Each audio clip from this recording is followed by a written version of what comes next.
Okay, streaming is Oh, hang on, on. I can't see you. Can't see you. I've only just turned it on. Be patient.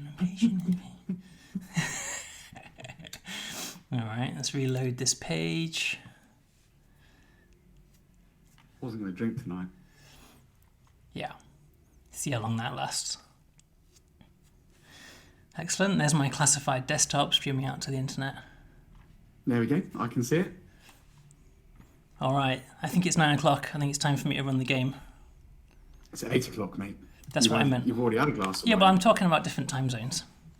Ah, okay. All right, can you just verify that you can see the game, and then we can go. No, I don't think you're sharing a screen. Right, so you can see it from Slack, can't you? Yes, I can see it from Slack now, actually.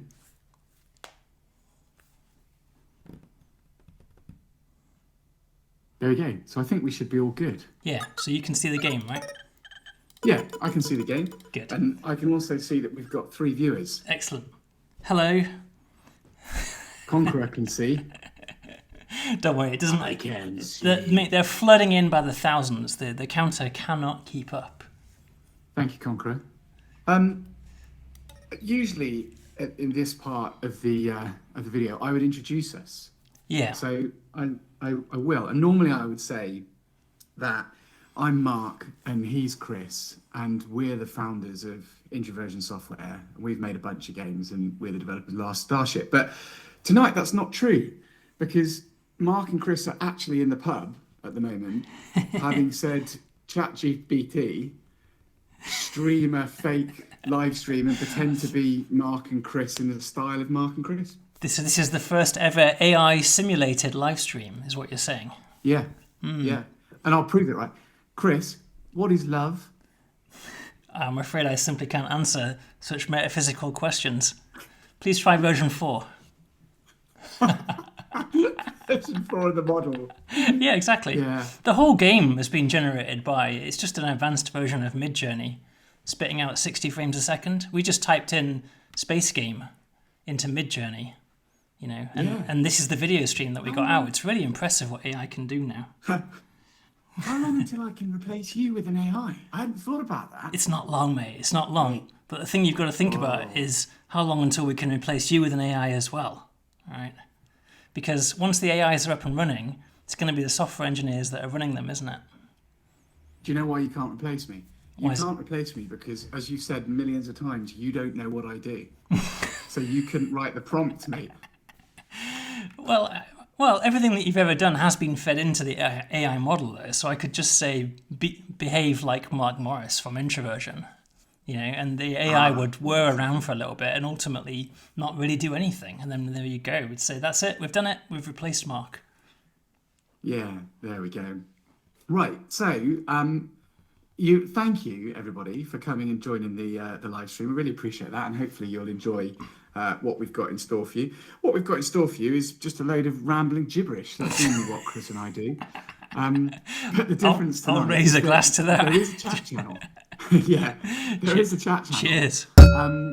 And we're hoping that you're going to ask us some questions, and we can be responsive to that. So, you know, ask us anything you want, and I'm going to keep an eye on that. Oh, Wildman's in now. Hello, Wildman. We went to university with a guy called the Wildman. I don't know if you're that Wildman. But yeah, here we go. So, right, in the chat, tell us a little bit about yourself. How many of you have played the demo? Just put some stuff in the chat for me, please. While that's happening, Chris, I don't know whether you want to start the game. Yes, I will do. I asked in my side channel view count and nobody responded, so I've been forced to do it myself and reveal my entire desktop to the world. Never mind. Oh, you want the view count? I can tell just you. looking Just at it. ask me. It's 374 at the moment. There you go. That's all I wanted to know. It's not hard, was it? Sorry. All right, I think it's time to open up the booze and get this non-alpha video underway, don't you? Yes, indeed. Oh, Conqueror's played the demo for over 40 hours. Well done. That is testament to how badly we limited the demo, I think. Yeah, yeah. Well, it was that was a conscious decision on our behalf, you know, to not lock it down to like a 15-minute or 30-minute kind of taster. Yeah, it doesn't feel like a very Introversion thing to do, does it? You know, No. that feels like the sort of thing that you do if your game is very heavily content driven. You know, like a story driven narrative, and you don't want to give away like half the story naturally. Whereas you know, with an Introversion type game like this, actually, we think ultimately we want you to be able to play it for infinite numbers of hours. So you know, an open demo isn't that big of a worry, is it? That's right, because because we're going to be procedurally generating a world in which you engineer your starship. That world will necessarily become increasingly more complex, involved, and more Star Trek, right? Yeah. So the fact that there aren't that many sort of things to do at the moment in our world is what makes it a demo, isn't it? Yeah. You know, it's like that's it. It's limited by the because when we decided we wanted to make a game about building spaceships, my reaction, or Chris wanted to make a game about building spaceships. My reaction was the thing that makes engineering challenging and fun is the opposite, right? Is the what do you do with this thing that you've created? So, and it's our world. I think it's our job as game developers to create the tool set for you to do the engineering, but then also the opposite, the thing which is going to attack your ship. And by attack, I mean, you know, whatever, another ship in a battle, or a resource, or space weather, or whatever it's going to be. You know, that the antagonist. There you go. Yeah. Like. The challenge.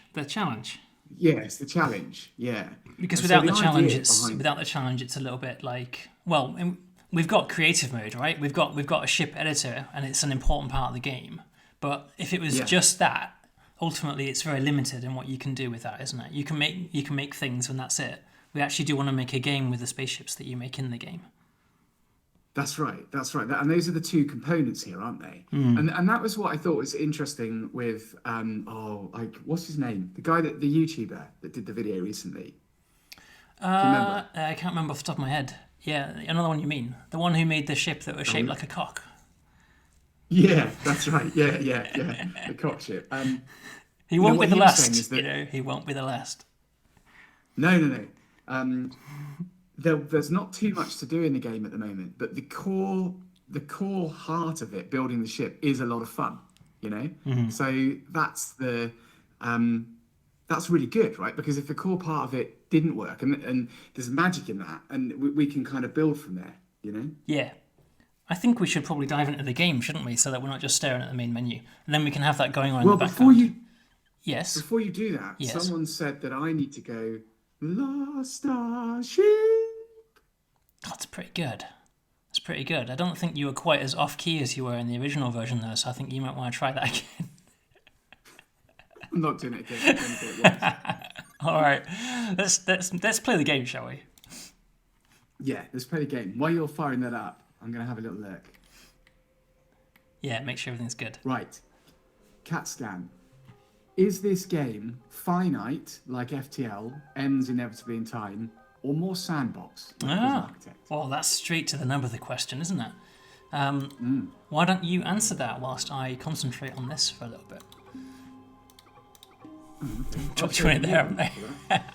I'll do it. Do you want me to? I'll answer it. Well, you could talk about the difference between what's currently there and what we're planning, couldn't you? That might be interesting. Yeah. So, it is a difficult question. We want to build a dense and complex, procedurally generated world in which you can have a number of different experiences. So at the moment, the way the game is structured is you've got what we call the vacuum collapse in the background, and it sort of motivates you. Well, it doesn't motivate you. You're forced to keep moving through the game, and it doesn't really. We don't think it really fits brilliantly at the moment with some of the other things in the game. It doesn't make sense necessarily that the universe is being destroyed and quite where we are at the moment. So we sort of see that as one potential game mode where you might have to outrun this thing, stock up on your resources, keep mining, but you're going to be kept pushing forward. So I think it Very is. I much, think it is. I think it is a game mode at the moment. Oh god, I keep clicking the wrong thing. It is at the moment the only game mode, right? But it's not actually true. We have two game modes at the moment. We have creative mode, right? Because during the playtest we figured out that people actually really wanted to use the ship editor on its own. So we sort of split the game into the game mode and the playtest mode. And I think carrying on with that theory, the game as it is right now has a sort of survival feel to it, doesn't it? You know, has a kind of evade the catastrophe feel to it. Yeah. Yes. Which you can think of as a survival mode, and I think you and I are finally on the same page that we're actually that's only going to be one of a few game modes, isn't it? Yeah. Yeah. Yeah. Because it feels a little bit too limiting to have it so that the only thing you're ever doing is running away on this map. I think that's one style of play, but we have a couple of others that we really want to explore during the alpha. It's just that this is the one that we did first because we could see the route to the game the quickest with this particular game mode. How's that for an interjection? Yeah, it's a good answer. Hopefully that answers your question. We haven't got any more questions. We've got 486 viewers Excellent. at the moment, but no other questions at the moment. So that's all right. They're clearly after they want some dance for them. And then they'll ask questions about the dance afterwards. You want to interpret our designs through the medium of interpretive mime. Having been in nightclubs with you over the years, I can genuinely say I never want to see you dancing again. That's nice. All right, here we go. Right, so talk to me about this hull. I wasn't really paying attention. Yeah, this is actually this is a community-made ship hull. I never made this. I wish I could take credit for it, but I love it. It's such a cool design. It's made by a designer called Zion. It's in the Steam Workshop. So right from the start, our Steam Workshop is fully supported in-game. So if you design a ship that you're really proud of, you can just go to the main menu and share it immediately through the Steam Workshop, which I think is really cool, right? I mean, I can't remember what version of Prison Architect it was when we finally got all that integrated. But it's a cool thing to have for this game in particular. And when you subscribe to ships, it's probably worth explaining. If you subscribe to someone else's cool ship design, it shows up as a ship in your game world, right? So you can buy these ships in the game world and add them to your fleet. If you're particularly unlucky, they'll show up as enemy ships as well for you to fight against in space battles, which I think is really cool. You know, like as the Steam Workshop fills up with really interesting ship designs, our game world just naturally gets a bit richer. You know, that's right, and that's like the next frontier. It's not new. It's been around for a little while, but for us it's new because we've not really done it. But you think back to procedural generation, right back to the start. Our roots are playing Frontier and Elite, and a whole universe fitting on a floppy disk. It's just like mind blowing.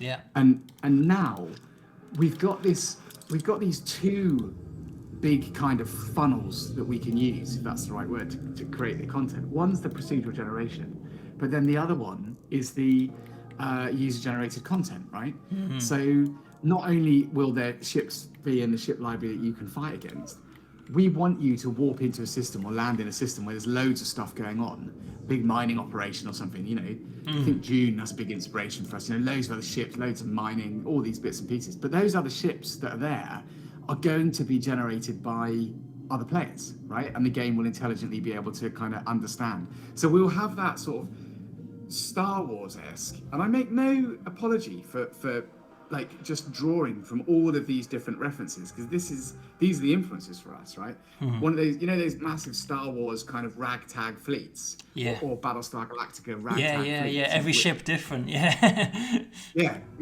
There's something really cool about that, isn't there? Someone's asked, let me have a look. I don't want to say somebody. Evil Space Hamster. Wow. I want to see his ship, right? Or her ship, their ship. Will there be station building too? Yeah, I reckon. Yeah, there's a space station. I built a space station, and there it is. I'm flying right past it. We'll let you build stuff. Yeah, at the moment, again, this goes back to that game mode question, because at the moment, for people that don't know, this here is kind of a devastating black hole that is expanding and gobbling up the area. So it doesn't really make any sense in that game mode to build space stations, because why would you invest time building a space station which is static when it's going to be annihilated as this black hole absorbs the system, right? I think this is one of the reasons. It's one of several reasons why we think that the endlessly surviving game mode isn't necessarily the be-all and end-all of this game, because it rules out the possibility of designing really cool space stations, doesn't it? Or static bases, or asteroid bases, or anything that is just kind of static in space, is sort of pointless when you're running away from a threat that is constantly expanding. And one of the itches that we tried to scratch, or we're trying to scratch, I should say, right? Because we're at the start of the development process. That's There's how a I feel about work this. in progress, isn't it? This is early days, right? This is early days, just like with Prison Architect. It's very, very early. But Chris had this notebook back at university, which 20 years ago now, where he just sketched out a load of game ideas, and one of them was Sim NASA, right? Yeah. And then someone else came along and made Kerbal, right? Yeah. Space program. Damn them. Sim NASA. That Sim NASA game idea was right next to a game idea about making a hacking simulator where you hack into computers on the internet of 2010. Yeah. Like the two ideas are side by side. So that was a good year for game ideas.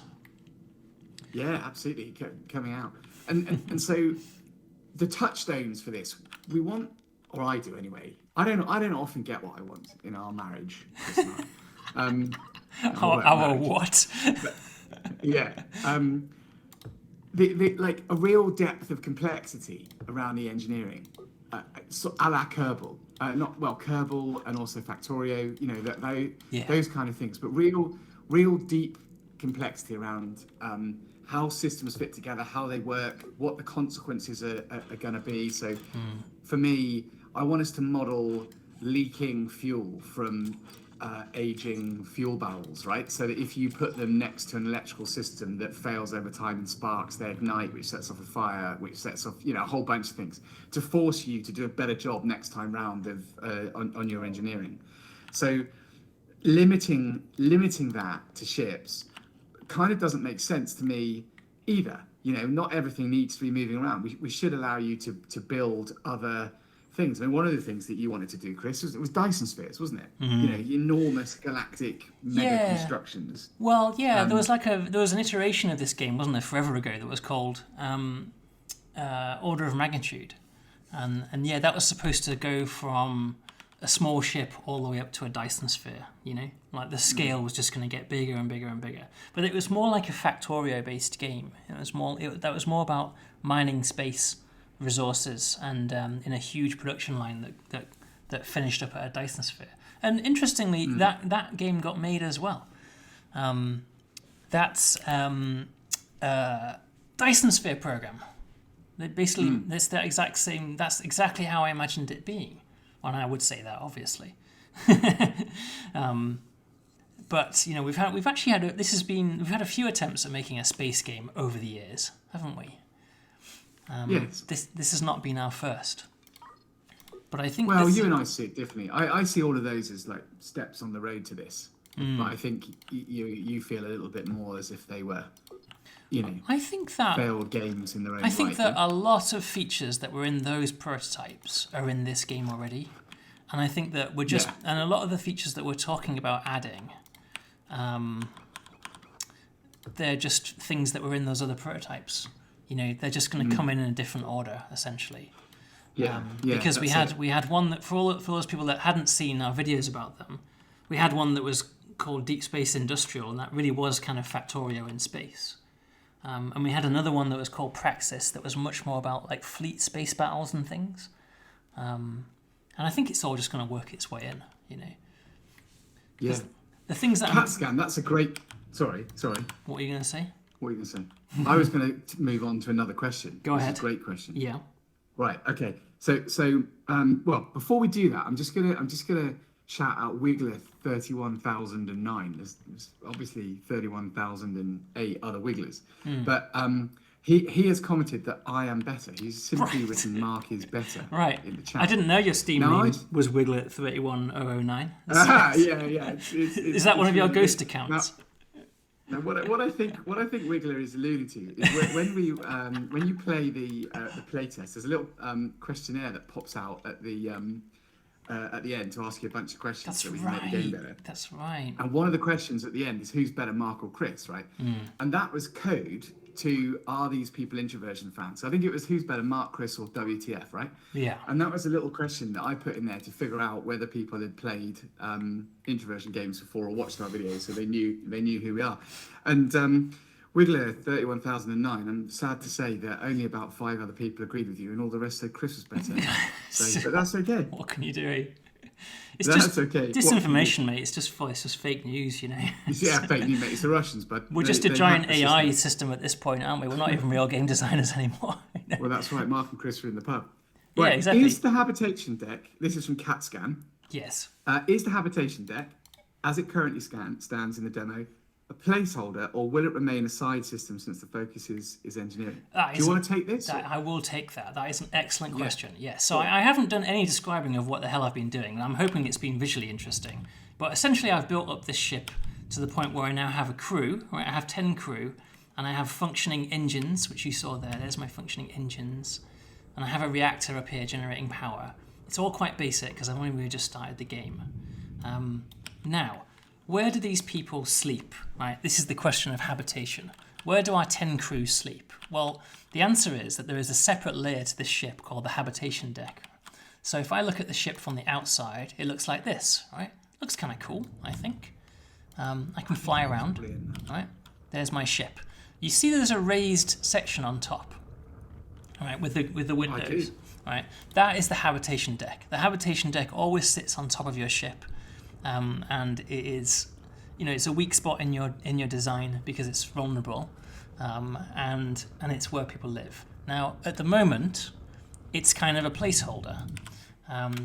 You can actually view the inside of your Habitation deck. Should we view the inside of our Habitation deck? Yeah, let's do it. There you go. I mean, presumably you could have your Habitation deck shaped like a sort of large saucer or whatever. Then have a kind of engineering platform underneath. And if you had a requirement, you could potentially separate the two. Well, separation at light speed is unadvisable, Captain. What speed is unadvisable? So that is the Habitation deck. So at the moment, it's just a space. It's a flat space. This is kind of where Prison Architect would begin, right? So if this was Prison Architect now, we'd be drawing rooms in here, right? And corridors and canteens and all that kind of thing. And later on in the game, when we take passengers on board, they'll go into this Habitation deck and live there. So the question was, is that just placeholder? Or is it, what was the question? Is it placeholder or? Yeah, a placeholder, or will it remain a side system since the focus is engineering? Right, well, they're both are true. So yes, it is placeholder. We do intend to do more with the Habitation deck. But it's also not the primary systems of the game, right? The primary systems of the game is the engineering deck in your ship, right? The functional connections of all of your engines and reactors and FTL drives and your weapon systems and your life support is really where the focus of the game is. And Habitation is kind of another facility that your ship has to provide, It's quite a distinction from Prison Architect, where obviously the habitation of your prison, the colony itself, was the core game. And the engineering stuff, like it didn't have a reactor, but you had a power generator, which looked surprisingly similar to our power generator on board, I always thought. That's interesting. Yeah. That was kind of the secondary stuff, wasn't it? The cabling and the piping was like a secondary system that you could play with, but it was in support of your prisoner colony. But in this game, it's very much the other way around. Does that answer the question? I've given a real politician's answer there, haven't I? I said like both. No, it's not. It's a good answer. It's a good answer to the question, and I'll talk a little bit more about it because for quite a while, Chris had said off the back of PA, I don't want to make another colony sim, right? Because I was saying to him, listen, mate, make another colony sim because that's easy and that's what we should do. And he was like, no, I don't want to do it. I don't want to do it. I don't want to have people in there. And it was kind of like we weren't going to have people at all pretty much. Yeah. You know, that was where we were. And well, so there were earlier that's when prototypes that didn't have people. Right? Deep Space Industrial That's right. had shipbuilding without any interior cabins. So it was like you were building this essentially and attaching weapons to the edge, and you couldn't see inside at all, as there weren't any people. So what we've brilliantly done is in a stroke of genius. A stroke of genius, and it was my idea. Is turn the focus away, as you said very eloquently, turn the focus away from the people onto the engineering. But I'm more of a interested in a sort of a people person and the interactions and what's going on. A bit more interested in that than some of the engineering things. But so we've got plans for there being certain crew members and crew giving various systems a bit of a buzz or a pickup, you know. So the idea that you've got Geordie LaForge down in your engines, and if you've got a Geordie, your engines will be at 97.8% efficiency rather than 97% efficiency, you know, or the officers, right? The bridge crew. I mean, we watched 7 seasons of Star Trek Next Generation, and we only ever got to know the bridge crew, didn't we? Apart from that one episode where they showed the lower decks, the only one ever. And O'Brien. Do you remember? Yeah, that's right. Well, he was one of the officers, wasn't he? That's my point. They had a set of like 10 key characters, didn't they? And they never ever dealt with the other 990 people that were living on board the Enterprise. I'm having some great moments. I'm watching Next Generation with my kids, right? My kids are 8 and 11, right? And so my daughter Alice, she's 11, and my son Will, he's 8. And Alice said to me, she said, "He's a bit weird, isn't he?" And I said, "Who's that?" And she said, "The man with 7 foreheads," right? The ridges of a warrior. Yeah, exactly. We're only on like episode 3. Yeah. And Will turned around. Like I said, we're only on episode 3, so the one after Tasha gets all sexy in episode 2. I remember that Alice well. has said Yeah. Tasha Yar's my favourite character. Interesting. Right? Brace for heartache, Alice. Yeah. Brace for heartache. Yeah, they did her rotten, didn't they, the writers? Yeah, that's it. They just threw her away. Will said, "Daddy, what happens if data goes wrong?" Oh, insight. There you go. And he said, "What happens if data goes wrong, Daddy?" Just say, well, it'll be fine as long as he doesn't try and reenact any Sherlock Holmes scenarios. You know, nothing. Who knows, mate? Well, what happens if he had an evil twin brother, perhaps? That's right. Yeah. Let's find out. Yeah. So you're saying that we need to have a holodeck, basically. That's going to be. Should we focus on that for Alpha 2? In the holodeck, you know, you can bring to life Moriarty, and he can bust out of the holodeck and take over your ship from the inside. These are such great questions, right? And yes, the answer is just like, I love this game because I can keep coming back and saying yes, right? But can I build a space cruise ship? Yes, you can. Absolutely. If you're not going to build another column seal, will we be using IP addresses to route the wires between devices and hack into enemy ships? You won't be routing wires, but yes, absolutely, hacking an enemy ship to take down their shields is an absolute part of what we want to do. Yeah, cyber warfare, right? Interspace cyber warfare, of course. All of your electrical 100%. Systems are connected, right? Think about Battlestar Galactica. Right. Think about the Cylons. They had the episode, didn't they, when the Cylons were trying to hack their mainframe and they had to pull all the cables out under their computers. Oh, it was great. Definitely. As a nod to PA, can we have a mission that involves transporting prisoners? Yes, we can. Can we? So let's talk about another game mode and another touchstone for us, right? Is Star Trek, right? Obviously. Star Trek is a big touchstone. Yeah, I think so. One of the things that I think, again, you and I are really aligned on is Star Trek in the 60s was a utopian vision and it was a message of hope, right? It was. And so was the next gen, right? It was about humans in a better future going out and still facing challenges, but doing so in a spirit of kind of optimism. And then for 20 years, sci-fi all got a bit dark, I think. You know, it still is. I think that's still kind of the done thing, you know. Totally. Yeah, I agree. All sci-fi has to be dark and cyberpunky at the moment and pessimistic. Yeah, well, but Last Starship, thematically, I think we want to lean more towards those spirits of optimism and joy and humour. Yeah. And I mean, so should we talk about the expanding, devastating vacuum? Yeah, it's vacuum going to be collapse dark as fuck. that but- consumes but the we also entire wanna- galaxy. Yeah, we want to do those things. And so part of the reason why I'm rewatching all of the next gen is to get inspiration for ideas and things that we can put in there. Yeah. And obviously, the trouble with Tidlets is a clear nod. But when you say, will we be able to transport prisoners? Yeah, I absolutely 100%. I want to make a game where you transport prisoners. I've always one of the things for me. I'm odd. You'll hate me. You'll all turn off. But I liked Alien 3. And part of the reason I liked Alien 3 is because I love prisons, right? Yeah. And what goes on in prisons and just how they're all set up and how dark it is. And also one of my favourite BSG episodes is when you go across to that kind of prisoner ship. Yeah, I remember And it they're all well. being Yeah. they're all being exploited, right? Yeah. So And will the you be able to original, transport prisoners? and the original Starbuck from the old Battlestar Galactica series is right there, isn't he? It's the same actor. Yeah, that's right. Yeah, absolutely. Yeah. So you're Mr. saying that you want Starbuck. me to recreate Prison Architect in The Last Starship? No, you're not allowed to do that because we're not allowed to make a prison game. For legal reasons. Excellent. Well, that's a relief because I spent 8 years making prison games. I like the idea of prisoners busting out and running riot on your ship, though. You know, that's kind of cool. Talahar's recommending Strange New Worlds. Yeah, I might give it a go once I finish 7 seasons of Next Gen. Yeah. And XX Coots XX, I'm just going to summarise it as.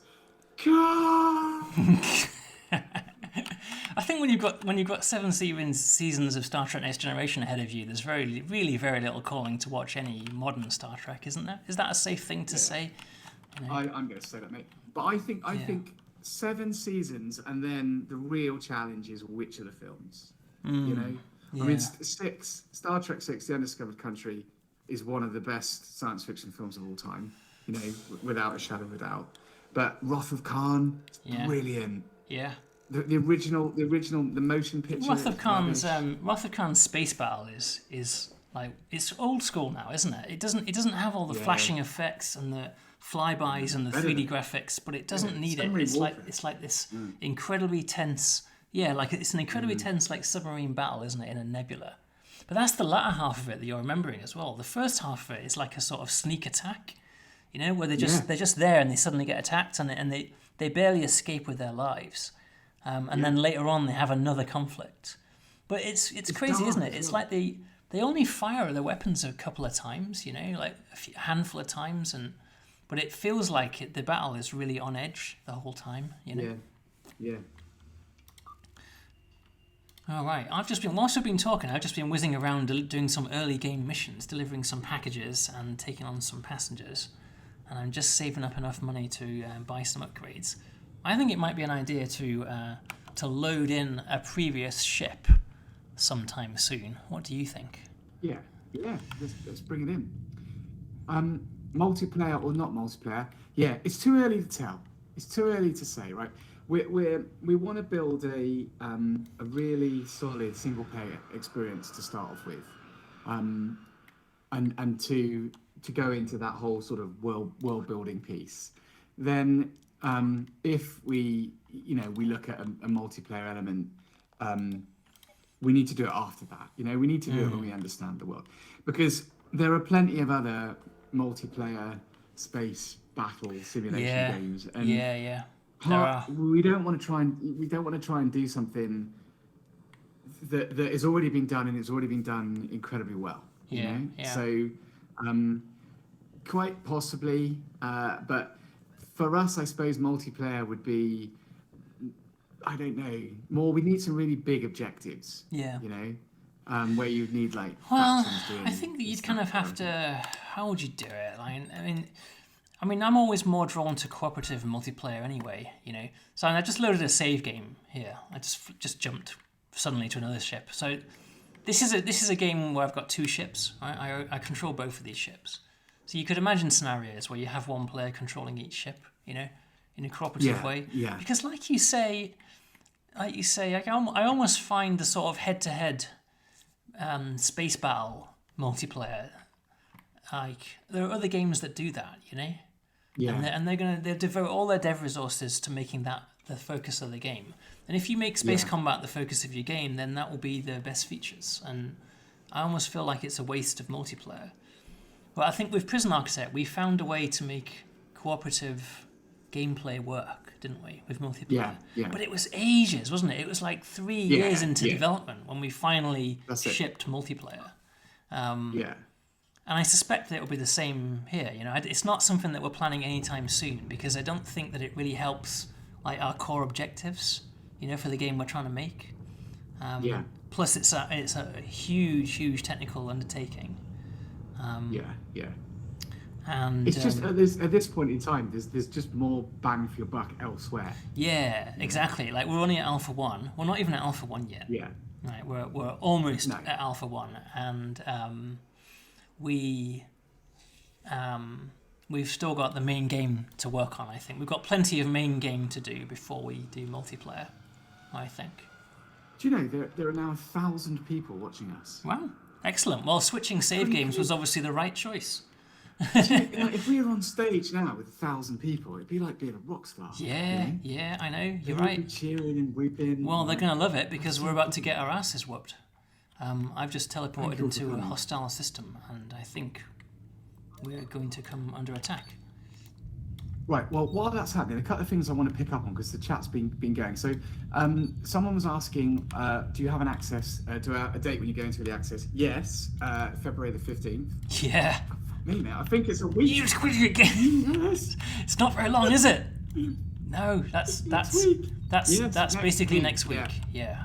So I think we should probably, if it's not really obvious at this point, we should say that we are going into early access we are in an early access state, aren't we? I mean, this is Alpha 1. So what you see here is what you are going to get. So if you're into that, you know, if that excites you, and you like the idea of getting in with a game early, dive in. Right? But if you want a finished game, completely polished with multiplayer and, you know, all that, don't. Wait 5 or 6 years. Yeah, that's right. That's probably realistically how long it's going to take us. Yeah. And we make no apology for that, you know. Yeah. We've got really big. It takes a long time, mate. It takes a long time to make games like this, you know. Right. We take our time. We're not the fastest developer in the world, and we always spend a lot of time working on stuff. You know, we're hoping that this is going to be like a Prison Architect style long alpha, aren't we? Yes. But what I do want to say about the way we work, and we're going to do it again, is with PA, we put out an update every month, right, for about 50 months. Now, we're not going to promise that we can do it every 4 weeks because it might take a little bit longer. But what we're not going to do is go into like a dark hole and not do anything for 3 months, 6 months, 9 months, you know, and then go, oh my God, we've embarked on this thing, it doesn't work. Right? Regularly, we're going to be pushing out new builds and layering in new systems. So slowly, bit by bit, piece by piece, the game is going to get deeper and deeper and richer and more fun. And somebody else asked another question. Again, I'm going to be totally honest. They said, is there going to be a big update for Alpha 1? There isn't. No, Alpha 1 is in the can already. Yeah, the reason there isn't is NextFest, basically. Yeah. Because we put all of our effort for about the last 6 months into really improving the onboarding, right? The experience for the brand new player. Yeah. That became our demo. That's going to make some people laugh. Yeah, well. And even after all that, it's just a freaking complicated process, isn't it, making a game? And people might be surprised. People that played the very first version that we ever showed publicly at trade shows will be astonished how far it's come. Yeah. But it still feels like you still have to learn a lot, don't you? Oh my God, I'm getting slammed. We've got hull breaches, we've got everything on board here.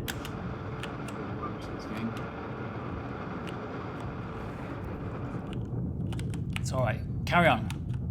All right, I've lost one. Yeah, I was just trying to find the name of that YouTuber because I feel really bad that I've forgotten what his name is. But what he was saying, like, it needs a tutorial. Yeah, like, I know. You know, we've already done loads of work around that, but the thing is, it does need a tutorial. You know, if you want to reach that massive Prison Architect style audience, you know, I think that it is quite expected that there'll be a tutorial now. But it's just a matter of like, we could spend the next 4 months developing a brilliant tutorial, but we're at Alpha 1, you know. it doesn't feel like the right thing for us to do yet. It feels like the right thing to do is to flesh out the game in the alpha process, and then build a player base, that are into the game, and then when we're a little bit further along, we'll probably do a little bit more at the start of the game. I've never been a huge fan of tutorials anyway. I've always thought that it should be more like a kind of a narrative intro to the game, that helps you along, rather than because I hate the whole kind of like press W to move the camera forward type tutorial. It drives me up the wall. Right? Yeah, exactly. Like, it takes an awful lot. There's not a lot of bang for your buck in that. Again, when you're coming to development, we can put in a whole new system for all of the players that have got over that first hump, and we kind of expect you to learn how to play the game by looking at a Discord channel, watching the YouTube videos. That's kind of what we want. There's like a meta experience here. But also some players are also much more comfortable with figuring it out. Like, they actually enjoy the experience of figuring it out, because there's a process there of like, can you try this? Does this work? Does that work? And some people enjoy that, and some people find it very frustrating. But we've generally found there's enough people that do enjoy it, for us. I mean, there are games out there like Kerbal Space Program and Factorio are excellent examples. They have tutorials now, but they didn't when they first came out. And when they first came out, they were very, very difficult to get into. Oh my God, this is. Alright, it's alright. Don't panic. Just getting spat. Yeah, right. Because I'm not successfully taking out any of their gun turrets here. I don't know. You're not really thinking, right? Johnny John Johns, this is great, right? In the Fail Masterclass, so we were struggling to make a game, and we'd made a whole bunch of prototypes.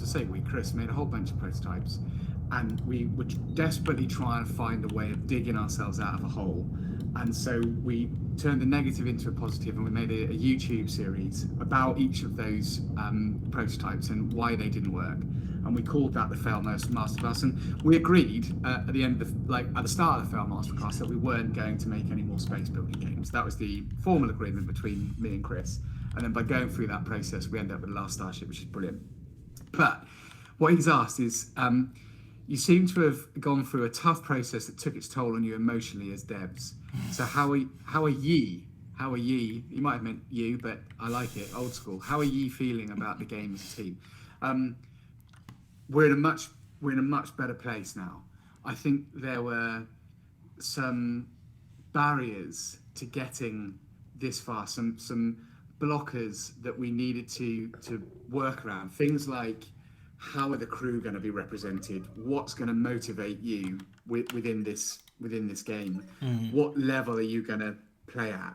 And so many of those questions are resolved for us now. I'm really excited. I feel my for many years my favorite Introversion game was Uplink. Right? Yeah. It was, it's the first one, and I just loved it. And then I'd have to say Prison Architect. It then sort of took over. We did all right with that game, didn't we? That was quite a successful game. Not just the players, but also the game. But the thing about this, right, is that this takes all of the learning, everything that we learned with Prison Architect, and we're now repurposing that. And without a shadow of a doubt, this makes this game the most ambitious thing that Introversion has ever attempted. And the question that no one's asked me yet is, do you think this is too ambitious? Are you promising the world, and you're going to look back and go, yeah, we never got anywhere near it? And yes, I'm worried about that. I'm nervous about that. This is a reasonable chance. But this is where early access just works so well for Introversion, right? Because if we find an audience, and there are now 3,000 people listening to me say this, so this is excellent. We're not doing badly, right? We must have got up to that top position on the broadcast thing on the thing of Steam. Yeah. Well, if enough people out there buy into the vision of a procedurally generated, Factorio-inspired Battlestar Galactica crossed with Star Trek space exploration game, made by Introversion. Just keep naming everything. Yeah, I mean it's nuts. Yeah, it's nuts. I know. It feels a little bit like we've got it feels. We were talking about this the other day, doesn't it? It feels a bit like we've made a kind of like a spaceship construction platform. You know, Yeah, that's it. There's a few different. We've got plans for some different game modes, and we're gonna try and go in all the directions. Ultimately, it's like a question of ordering. I feel like the first version we haven't really quite committed fully to which direction we're going to go in, you know. But the amount of stuff the amount of stuff we could do is pretty nuts, isn't it? Yeah. We've got this ship. This ship's called the Tempest. Look how cool this ship looks, you know. What a brilliant design. And I've never seen this ship before except on the Steam Workshop. So that is a ship that I subscribed to on the Steam Workshop, thinking that looks cool. And now it's here trying to kill me. Yeah, exactly. I'm trying to redeem myself after the last battle. Johnny Struggles. Johnny Struggles is one of the prolific and best ship designers in the community. So Johnny Struggles again talking about the emotional impact of making this game. Get wrecked. Your work, as he gets destroyed. Your work has been inspirational to us. So thank you so much for that. He asks, Chris, and I want you to answer this. Yes. What are some of the ideas you have on the industry side of things? Yes, very interesting that. I haven't really demonstrated... Oh my god. Nice. There you go. That's mad, it's like a fireworks display. That is a broadside. Yeah, that is just punching you in the head. That's effective, isn't it? Yes, the industry side of it is basic at the moment. I think we'll probably find time to demonstrate it in this live stream. So we actually happen to be in an asteroid belt at the moment. This is a nearby asteroid belt, and all of our asteroid belts are rich in resources that we can mine and exploit. Here's some resources. At the moment, all you can really do is mine them, and some of the resources are valuable, and some of them are like mission objectives. Our immediate aim, like quite soon, is going to be to make it so that it's possible to fabricate all of the resources that you need to survive long term. Right, so there's kind of there's a survival element to it to start with, because at the moment you have to buy things, right, to survive. You have to buy fuel, you have to buy FDL charges, and we absolutely want it to get to the point where you can fabricate everything that you need to survive as a ship, right? Because that's one of the sort of big objectives for me, is that Battlestar Galactica feel of being a ship out on your own, you know, that just runs and runs and runs, even though you haven't seen a starbase or a friendly place for ages. So that's going to be first. Longer term, we're planning to go a little bit more. I'm almost hesitant to say more Factorio, but do you know what I mean when I say more Factorio? Like, we're planning to lean more into automation and large-scale mining operations, and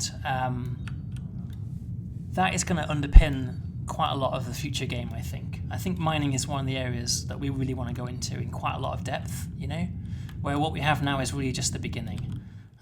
And the asteroid belts are kind of just the raw materials at the beginning of a production chain. Let me just do this. This will help. Is that reasonable to say? It's interesting, isn't it? Because in the Prison Architect days, we were always quite careful not to talk too much about like our longer term plans, you know. But I feel like it's a bit different with this game. I think PA stood out, right? I think PA there wasn't as many other similar games. There weren't any other prison building games, were there? No, that's it. Well, there was one, you know, and like we didn't need to. Whereas this time, I think we need to be a lot more open about the direction that we're going in. Finally, won and the space a couple of people, Enigma FYV. I've tons of ideas, suggestions. I'd love to share them with you. Where's the best place to share them? Oh, well, we have the Steam forums for that. That's currently... and we also have a Discord server as well, which is listed on our store page. That's another good place to go. We've already got a nice little collection of people in there who are very, very helpful. I'm just performing an emergency jump because we took a hull breach in that battle, and we are currently... Most of my crew are suffocating. Wow. So Okay. I might just go and buy some oxygen fairly rapidly. Get those people out!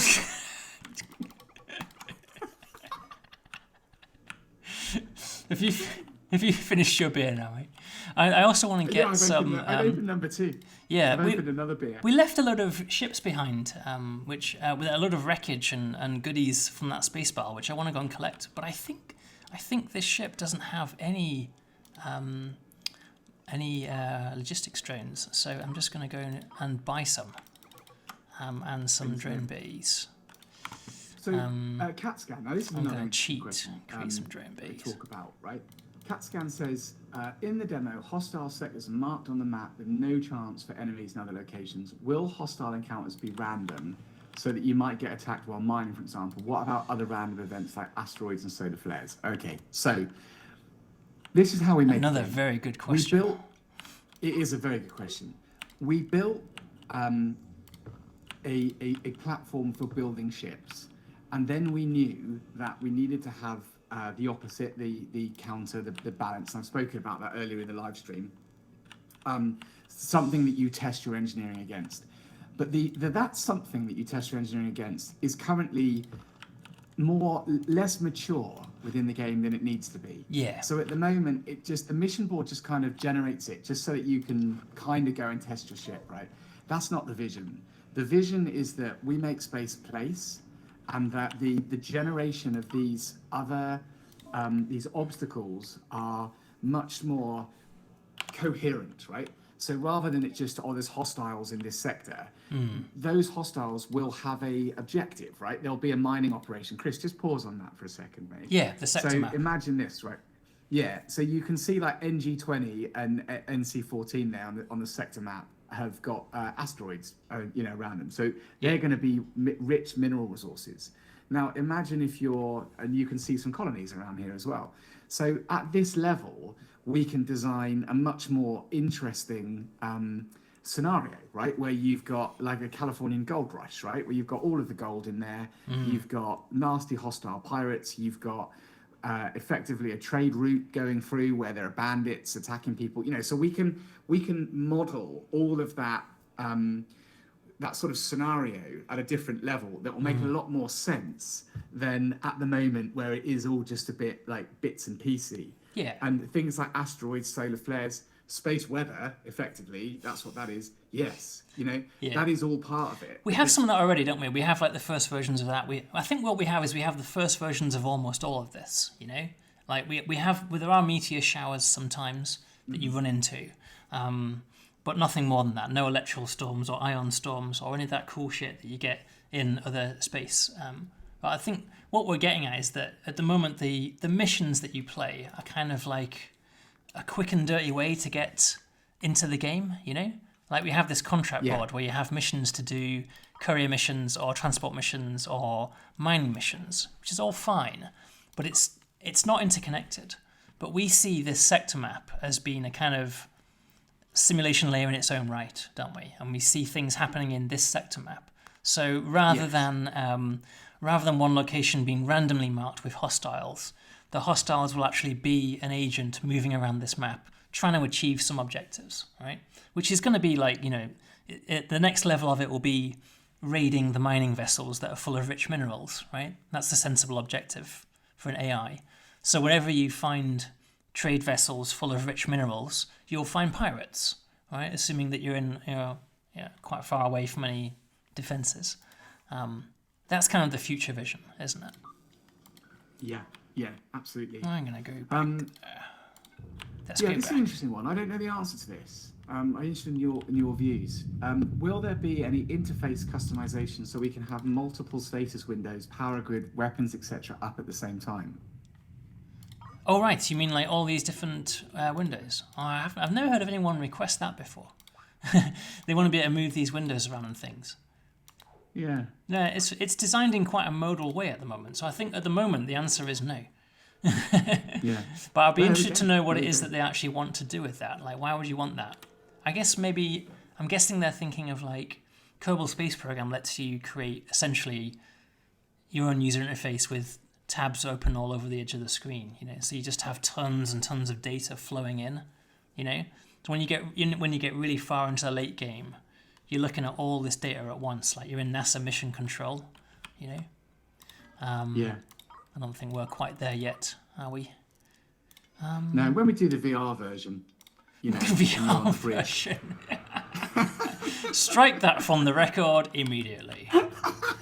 Yeah. Nothing Mark says is well. I'm not. Don't Mark listen anyway. to this. You can't hold me to it. Yeah. You can't hold me to any account because I am only a chatbot. Excellent. Right, so I've returned to the scene of that enormous space battle that we were just in, and I'm just installed a load of drone ports, and I've just instructed all my logistics drones to pick up all of this juicy salvage that's lying around. Right. I'm just going a little bit back through.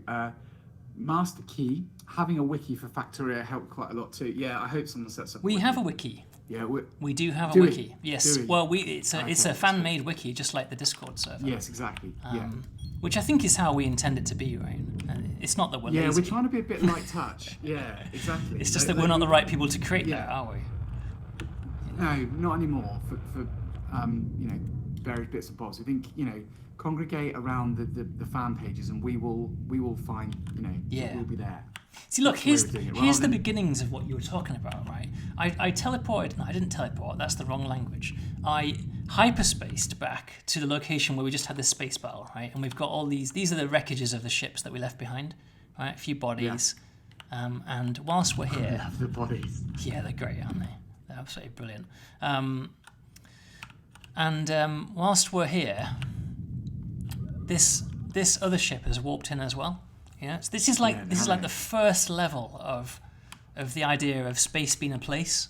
The idea that if you go to sleep now and stop paying attention, the world still continues ticking onward. The sector map progresses, ships move around, word spreads that there was a big space battle right at this asteroid belt, and there might be some shipwrecks that you could salvage, and ships start to warp into the area, right? So this ship is a mining vessel, so they're probably heading to the asteroid belt to try and mine these resources. But if we wait around for long enough, scavengers will show up and will start picking over the wreckage of these ships. I've always been really drawn to that. It's like, I guess I'm just like a different sort of game designer. Like, to me, if you leave a game alone, it should kind of play itself, and the simulation should keep going. That's what makes it good as a designer, right? Because we don't craft a level, right? We craft a world that then plays out and cool stuff happens in it. It means you could play your own games. Yeah, that's right. That's right. So JCC 993, how much customization will we see? For example, Pierre had a bunch of different wall styles, flooring, etc. Yeah, it's a good point this. So we've talked previously about user-generated ships and user-generated creations. Now, the elephant in the room, I think, is kind of aliens, right? And at aliens. The moment, I think we'd both like to have aliens in, but we've aliens, right? I see what you mean. Different races and things, right? Yeah. Different races. Wasn't the question about floor tiles and wall tiles? Yeah, and how did you get to aliens? I'm answering it. All right, go because like ship decal and localization, I think should stem to a certain degree. There needs to. I don't just want you to be able to design a ship that looks completely different. Like a big wibbly wobbly thing, for no reason at all. Like it would be better if there was some kind of, you could set some sort of race up, have some kind of faction links together, because these are all a little bit Starfleet-y, aren't they? I'm kind of sort of waiting. It's a great look. The faction side. If you look in the Steam Workshop, and it's quite interesting. Oh, hello. Oh wow. Okay. Well, I was saying earlier about random meteor showers and stuff. There you go. That's what a random meteor shower looks like. See. We got 2 minutes, by the way. We've got 1 minute. Did we only say that? Do we actually get cut off at night? We probably do, don't we? Oh wow. Yeah, I'm like, this is hard work, mate. I only paid for the chatbot for an hour. It just stops. Yeah, well, in that case, then I'll probably switch to the Steam Workshop, because what I was going to say was that there's actually a whole bunch of very, very cool ship designs that are already publicly available. Right? So you can see my screen still, can't you? Yeah, Let's absolutely. Have a look at this. Yeah. I'd be very interested to know We've got 4,700, 4,800 viewers currently. I want to know if that number goes down dramatically at 9 o'clock. You know, if everyone gets booted out. Yeah, so here's our Steam Workshop. So you were talking about different factions, right? I have a feeling that we're going to start to see different design styles appearing in the Steam Workshop. You know? I think, yes, yeah. Well, we have seen that to a certain extent, haven't we? Yeah, I think that we're obviously going to see a lot of penises, right? And we're going to see a lot of Starship Enterprises. You know, but we're also going to start to see some ships that start to look more like Klingon ships and other ships that start to look... I'm going to try and explain this in terms that doesn't infringe any copyright. We're going to start seeing designs like... You're not doing very well there, I can tell you. Well, there's a very cool design that's absolutely nothing to do with any Paramount properties. Right, look at that. Yeah. How cool is that? Yeah. Yeah, it's very cool. Yeah. It's very, very cool. Ah, yeah, okay. So it's a copy of the B-52 bomber or something. Yeah. Oh, it's a minefield. It's a minefield. It is a little bit. Well, this is the problem when you make a game when you can where you have user-generated content. We can't be held responsible for it, can we? No. If you sell a pencil and someone copies something down, it's not the pencil Quite right. fault, is it? Quite right. What kind of a world would that be? You know? Yeah. What would that be? I'm sure it's all protected under the First Amendment or something, isn't it? If we were American. That looks to me like a bunch of hypodermic needles. It's like a Rorschach test or something. What does Mark see after he's had 2 beers in the ships? Right. Anyway, I think we should draw it to a close because our allocated hour is up. You realise you're drawing to a close 5,000 viewers who are currently fascinated by watching us play this game. Well, I think that 5,000 people can watch the start of this, because I'm just going to commit to it, mate, and say, as long as the recording button worked. Did you press the recording button? I did press the recording button, so fingers crossed. Very good. We'll put this whole thing up on our YouTube channel, so it's you can find it, but it's IV Software on YouTube. We are doing another live stream on Friday, and it starts at 4 p.m. Greenwich Mean Time, which is 5 hours previous to now. So whatever time zone you're in is 5 hours before now. If you haven't already, if you like the look at it, wishlist it, because that makes a big difference to us, because it sort of tweaks the algorithms, and we need all the help that we can get, because it's all about building a community. It's brutal out there. It is brutal out there, but 5,000 viewers for live stream 1, mate. Yeah, that's good, isn't it? That's pretty good. Happy with that. Yeah, absolutely. Right, and on that note, it's Mark and Chris out. Until next time. All right.